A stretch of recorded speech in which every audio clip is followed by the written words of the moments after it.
In today's video, I'm going to teach you how to add a signature element to your online form using a form builder. Now, whether you're looking to collect signatures for contracts, agreements, or just needing to confirm information, adding a signature field can be incredibly valuable for both you and your users. So let's dive in and walk through the process step by step. First, let's open the form builder. Navigate to your page in the editor where your form is located. Click directly on the form, which should give you the option to select Edit Form. This will take you into the form builder environment where you can make changes and enhancements to your existing form. Next, we want to add the signature element. On the left side of the form builder, you'll notice a section labeled Add. Click on Add, and this will present you with a range of options and elements that you can incorporate into your form. Now it's time to select and place the element. Look for the signature option that's typically located in either the General or Input section of the menu, depending on your editor's layout. Once you've found it, click on Signature and drag it onto your form. You can position it exactly where you want it to appear, ensuring that it aligns well with the rest of your form's design and flow. Once you've placed your signature field, the next step is to customize the settings.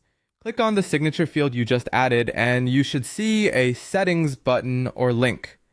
Click Settings to access a variety of options that allow you to tailor the signature field to your needs.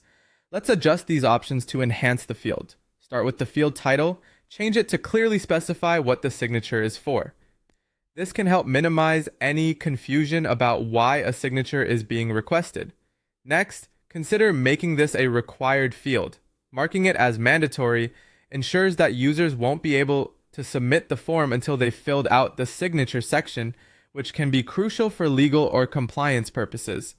Additionally, a field description can be incredibly useful.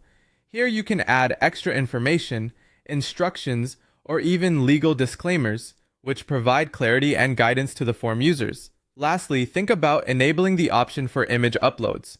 By doing so, it allows users the flexibility to upload an image of their handwritten signature, which can be especially convenient if signing digitally with a mouse or trackpad is cumbersome for them. Once all your customizations are in place, it's time to save and publish your form. Click Save to preserve your changes and then Publish to make them live. And there you have it. Your form is now ready to accept signatures seamlessly. Remember, adding a signature field is a powerful way to capture crucial information from users, and doing it right ensures a smooth user experience. Happy form building!